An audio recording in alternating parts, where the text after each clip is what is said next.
Nakasama ni Onoda ang lalaki papunta sa loob ng isang toy shop at dahil hindi ito makapili ng larwang bibilhin ay mapapansin na maingay ito. Para matapos na ay sinubukan ni Onoda na magmungkahi kung alin ang magandang laruan pero hindi naman siya pinakinggan ng lalaki. Dalawang magkaparehong laruan ang binili ng lalaki para umano hindi na mag-agawan ang dalawa nitong kapatid, ngunit habang nagbabayad ay lumapit ito kay Onoda para umutang ng 1,000 dahil kulang umano ang pera nito. Pagkatapos yun ay masaya ang lalaki habang nalulumbay naman si Onoda sapagkat siya naman ang nawalan ng pera na pambili sana niya ng Love Hime soundtrack na inaabangan niya. Gayunpaman, lumapit ang lalaki at sinabing babayaran naman niya si Onoda. Dagdag pa nito na kalilipat lang kasi nila doon galing Osaka at naisip lang niya na mamasyal doon sa Akiba kaya natutuwa ito na nakilala niya si Onoda. Habang nagpapatuloy sa paglalakad ang dalawa ay nadaanan nila ang bike ni Onoda kaya nabanggit ng lalaki na syudad ng bisikleta ang Osaka. Marami at iba't ibang klase umano ng bisikleta ang makikita doon, at sa ngayon ay may 4 na bike ang lalaki simula pagkabata kaya alam na nito kung gaano pinahahalagahan ng may-ari ang isang bisikleta. Halata niya na ni minsan ay hindi naisip ni Onoda na pakawalan o palitan iyon. Maya-maya pa ay isang lalaking sakay sa kotse ang paulit-ulit na bumubusina kaya nakuha niyon ang atensyon ng lalaki. Laking gulat nito nang makita ang sasakyan dahil gandang-ganda siya doon. Nilapitan nito ang driver para batiin ang sasakyan bagay na ikinabahala ni Onoda dahil alam niya na barumbado ang driver. Habang tuwang-tuwa ang driver sa pagmamayabang ay bigla nitong inihagis ang hawak na yosi at tumama iyon sa bike ni Onoda. Dahil doon ay sinabi ng bata na dapat humingi ng tawad ang driver pero dahil sa takot ay pinigilan ito ni Onoda at sinabing ayos lang iyon sa kanya. Nagpakilala ang lalaki bilang Naruko at galit na sinabing marunong siyang magpahalaga sa mga bisikleta at mga kaibigan niya, sabay harap kay Onoda upang tanungin ito kung ayos lang dito na late-in ang bike nito. Umalis na ang driver ng kotse habang pinagtatawanan si Naruko na mas lalo nitong ikinainis. Napagtanto ni Onoda na mabuting tao si Naruko kaya niyaya niya ito na mamasyal, lalo na at iyon din naman ang pangarap niya, ang magkaroon ng kaibigan na makakasama niyang mamasyal. Ngunit tumanggi si Naruko dahil nawala na umano ito ng gana kaya niyaya na lang ito ni Onoda na sabay na silang umuwi.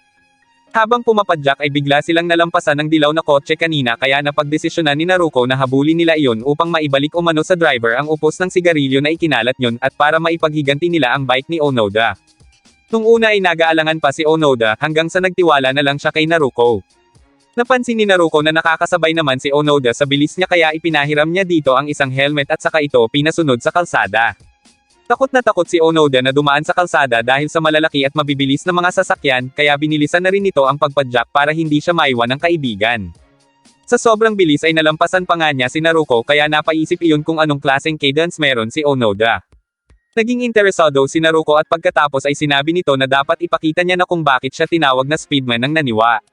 Ngunit pinigilan ito ni Onoda sapagkat hindi na niya kayang pumedal pa ng mabilis. Nang hinayang si Naruko dahil mahahabol na sana nila ang dilaw na kotse kung meron lang sana umanong isa pang outer gear ang bisikleta ni Onoda, nang bigla nitong napansin ang front derailleur na nakakabit sa bike nito. Nang mga oras ding iyon ay ikinwento ni Miki sa kanyang kuya ang tungkol sa ikinabit niyang ikalawang gear sa bike ni Onoda.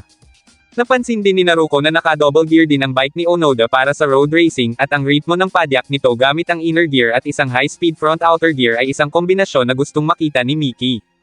Dahil doon ay sinabi ni Naruko na nararamdaman niya na gustong ipasok ni Miki si Onoda sa mundo ng pagbibisikleta, bagay na hindi mapaniwalaan ng ating bida dahil aminado naman ito na mahina siya sa PE.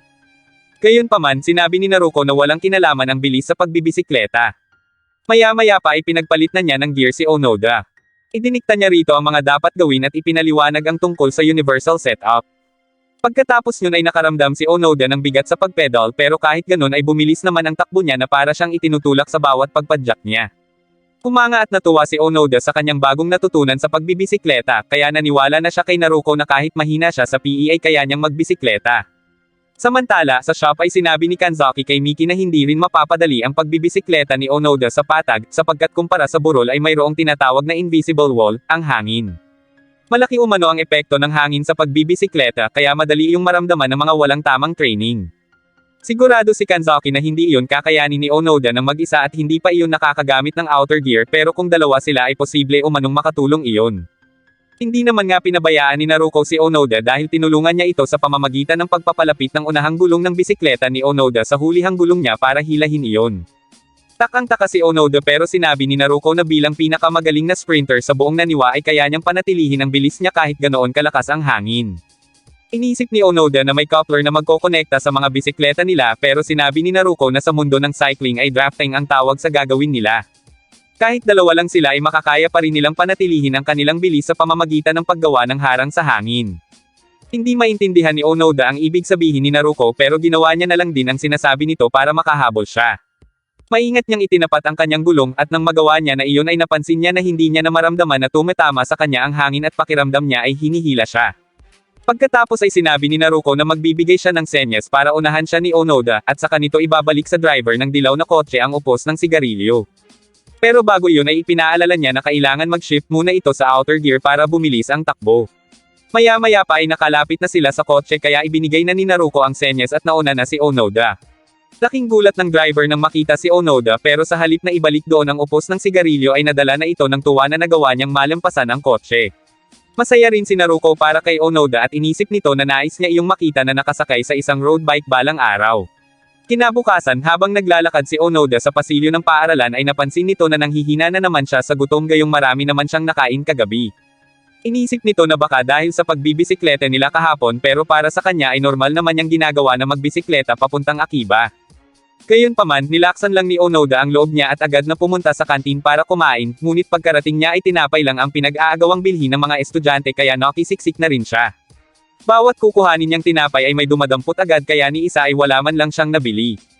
Laking gulat niya nang malaman na si Naruko pala ang bumili ng lahat ng tinapay. Hindi sila makapaniwala na nasa iisang eskwelahan lang sila pero para kay Naruko ay ang bicycle club ang dahilan kung bakit doon niya napiling mag-aral. Ipinakita nito ang kanyang form at sinabing bukas ay sasali na siya sa club.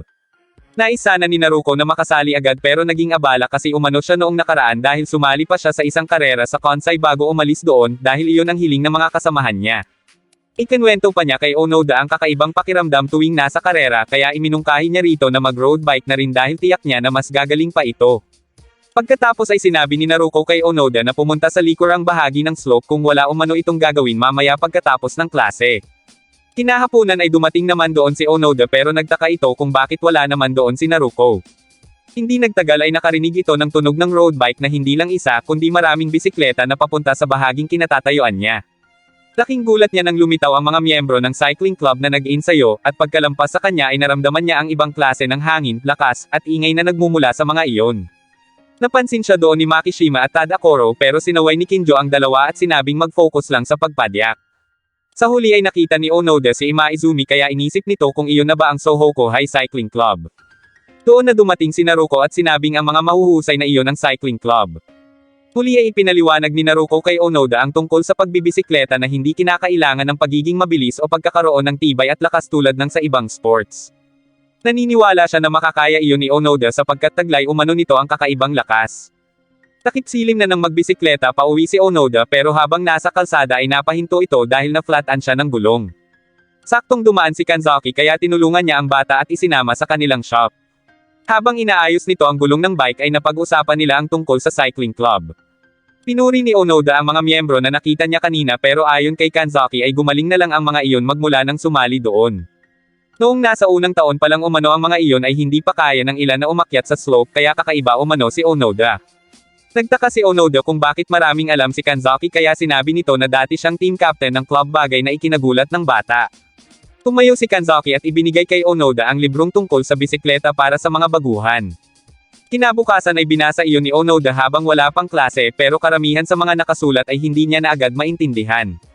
Nagkita sila ni Naruko sa rooftop at doon niya sinabi na sasali na rin siya sa cycling club.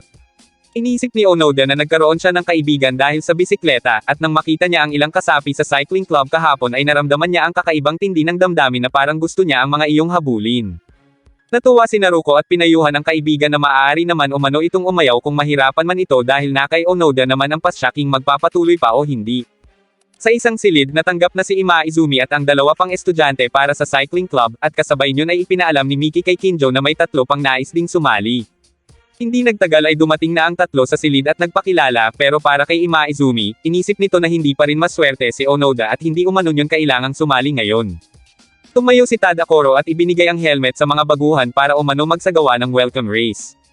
Nagulat at kinabahan ang ibang mga baguhan nang malaman na 60 kilometrong ruta ang iikutin nila, habang si Onoda naman ay natutuwa sapagkat makakasabay niya na ulit na magbisikleta sina Imaizumi at Naruko. Tuwang-tuwa rin si Naruko dahil sa kauna-unahang pagkakataon ay makakalaban niya na sa karera ang magaling na si Ima Izumi. Habang naghahanda ang mga baguhan ay nag-uusap naman ang tatlong seniors tungkol sa pagpili nila ng dalawa na isasabak nila sa Inter-High Preliminaries, na base sa magiging resulta ng karera ng anim ngayon. Layunin ng team captain na sila ang manalo ngayong taon at talunin ng Hakone Academy na siyang nagkampiyon noon. Naiisip ni Kinjo na maglagay ng hindi kilalang siklista, yung matindi pagdating sa pag-akyat sa burol. Maya-maya pa ay dumating na si Onoda dala ang kanyang bisikleta pero sinabi ni Miki na hindi iyon maaaring gamitin ni Onoda sa roller sapagkat mahihirapan umano itong magbalanse ang katawan. Gayunpaman, sinabi ni Onoda na ayos lang iyon at sanay naman siyang bumagsak sa bisikleta niya kaya nagpatuloy pa rin ito sa pag-insayo gamit ang rollers. Laking gulat ni Sugimoto nang makita na nagawang magbalanse ni Onoda kahit unang gamit pa lang nito sa rollers, bagay na napansin din ni Makishima kaya naging interesado ito kay Onoda. Samantala, mapapansin si Kanzaki na naipit sa kahabaan ng trapiko kaya sinabi nito na hindi na siya aabot. Dahil oras na ay sinabi ni Kinjo na hindi darating ang kagamitan kaya hindi umano matatanggap ni Onoda ang mga supply na kailangan nito. Bahagi rin naman umano ng karera ang swerte kaya kailangan lang ni Onoda na sumabay sa sitwasyon. Pinapunta na ni Kinjo ang anim sa main gate at doon ay isiniwalat ni Sugimoto ang tungkol sa narinig niya na magkakaroon ng recovery vehicle sa karera. Ibig sabihin, ang sinumang napapag-iwanan na at hindi na kayang magpatuloy sa karera ay isasakay na nila sa van. Bago tuluyang simulan ang karera ay ipinaliwanag muna ni Kinjo ang 4 na stage sa karera. Sa unang stage ay ang pababa galing sa main gate slope hanggang sa bayan na may kabuoang 12 kilometro. Pangalawa ay ang kahabaan ng Menegiyama kaya kailangan nilang maghanda sa matarik na pag-akyat. Sunod ay ang susubok na malampasan ng mga ito ang takot sa bilis at pagkalampas nila sa tunnel ay ang ika-4 na stage, ang Kame-ishi Dam. 18 kilometro ng pababa at pataas na ruta na nangangailangan ng matinding lakas. Hindi nagtagal ay ibinigay na ni Kinjo ang hudyat ng pagsisimula ng karera. Habang pumapadyak ay napansin ni Sugimoto na kabadong-kabado si Onoda, nang bigla naman silang lampasan ni Kawada sapagkat ayaw umano nito na maabutan ng van. Dahil doon ay ipinaalala ni Onoda ang sinabi ng team captain na sa parte ng bayan ay kailangan nilang sundin ang batas trapiko at tumakbo ng sama-sama sa pangunguna ni Ima Izumi. Hindi nakinig si Kawada at sinabing umpisa na iyon ang pangangarere nila bilang baguhan. Ipinagmalaki rin nito ang dating pagiging top 8 na manlalaro sa tennis kaya matibay umano ang binti nito at tuluyan ng inunahan si Ima Izumi. Na-pressure si Sakurai kaya sinabihan nito si Ima Izumi na bilasan pa pero para kay Ima Izumi ay iyon ang tamang bilis para sa parte ng karerang iyon dahil kapag binilisan pa nila ay mapapagod kaagad sila. Gayunpaman, ipinahayag ng lalaki na tulad ni Kawada ay nais din nitong maging regular kaya dapat maabutan nila iyon. Nanindigan si Ima Izumi at hindi ito pumayag dahil hindi umano biro ang pangangarera at sinabing tumatakbo siya ng mabagal para sa kapakanan ng lahat. Kapag nakalampas na umano sila sa bayan ay doon pa lang talaga mag-uumpisa ang karera kaya kailangan ng mga ito na ihanda ang mga sarili nila dahil bibilisan umano nila ni Naruko ng 20 kilometro kada oras. Nagulat ang tatlo at napaisip si Sakurai na kahit ang tulad niyang may karanasan ay mahihirapang gawin iyon kaya sinabi nito sa sarili na tama nga si Kawada sa ginawa niyong paraan. Pumagal si Naruko para makapantay si Onoda at sinabing wag itong susuko at tiisin lang ang lahat ng hirap hanggang dulo, dahil darating umano ang tamang panahon para dito. Paakyat patag pababa sprints o long distance sa 60 kilometrong ruta na iyon ay sigurado umano si Naruko na isa sa mga iyon ay para kay Onoda kaya dapat nitong gawin ang lahat ng makakaya niya hanggang sa matuklasan ni Onoda kung alin doon ang para sa kanya. Nang mga oras na iyon ay saka palang nakarating si Kanzaki sa main gate ng paaralan kaya sumakay na ang 4 para sundan ang mga baguhang miyembro ng club. Hindi nagtagal ay nakalampas na ang mga ito sa tulay at nagsimula na ang tunay na karera. Nagmistulang rocket si Naruko sa sobrang bilis kaya nagpalit na ng gear si Ima Izumi at humabol na ito kay Naruko. Manghang-mangha ang tatlo lalo na si Onoda na nagsimula na ring mag-switch sa outer gear. Ngunit laking gulat nito nang maunahan siya ng dalawa gayong gamit niya na ang outer gear niya. Sinabi ng mga ito na mauuna na sila at mahihirapan lang umano si Onoda sa bisikleta nito sapagkat 2 gear lang ang meron ito habang ang sa kanila ay may 20 lahat. Kaya nilang mangarira sa pamamagitan ng pagpili ng iba't ibang gear. Dahil mukha umanong hindi kumbinsido si Onoda ay hinamon ito ni Sugimoto na magpaunahan sila hanggang sa tapat ng isang vending machine. Bagamat alam ni Sugimoto na mas may karanasan siya ay sinabi nito na subukan lang ni Onoda na lumaban. Pumayag si Onoda kaya nagsimula na silang magkarera. Samantala, patuloy na nag-aasara ng dalawang nauuna pero sinabi ni Ima Izumi sa sarili na hindi maipagkakaila na magaling talaga si Naruko sa patag. Pagkatapos ay naitanong nito kung sa tingin ni Naruko ay kakayanin ni Onoda. Gustuhin man ni Naruko na makita iyon na nakakahabol sa kanila pero imposible umano dahil kung ibabase sa bilis ay nasa 3 o 4 na minuto iyong nanghuhuli sa kanila. Dagdag pa ni Naruko na hindi sa minamaliit niya ang bike ni Onoda pero kung road bike umano ang gamit niyon ay may pag-asa pa. Dahil hindi naman talaga pangkarera ang bike ni Onoda ay bigla na lang iyong bumigay sa kalagitnaan ng laban nila. Natamba siya matapos makalas ang kadena ng bike niya hanggang sa maabutan na siya ng recovery van. Gayunpaman dahil gusto pang lumaban ni Onoda ay pilit nitong pinadyak ang kanyang bisikleta kahit hindi pa niya naitatama ang kadena. Ilang beses siyang pinahinto ni Kinjo hanggang sa muli na naman siyang natamba sa bike. Doon na ibinigay ni Miki ang ipapahiram nilang road bike kay Onoda. Sinabi ni Kinjo na kada taon ay nagpapahiram ng recovery bike ang Kanzaki Bike Shop sa ganoong klase ng karera. Humingi naman ng paumanhin si Miki dahil kanina pa dapat iyon bago magsimula ang karera. Bagamat luma na ay tiniyak ni Miki na matibay at magaan ang batalyon ng bisikleta na iyon. Nilapitan ni Kinjo si Onoda at sinabing sumakay na sa bisikleta dahil hindi pa ito tapos sa karerang iyon. Nabuhayan ng loob si Onoda kaya sumakay na ito sa bike at nagsimula na ulit pumadyak para bumalik sa karera. Hindi makapaniwala si Tadakoro na nakaya agad dalhin ni Onoda ang isang road bike na madalas sa unang sakay ng mga baguhan ay natatakot at naninibago dahil sa baba ng handlebar nito.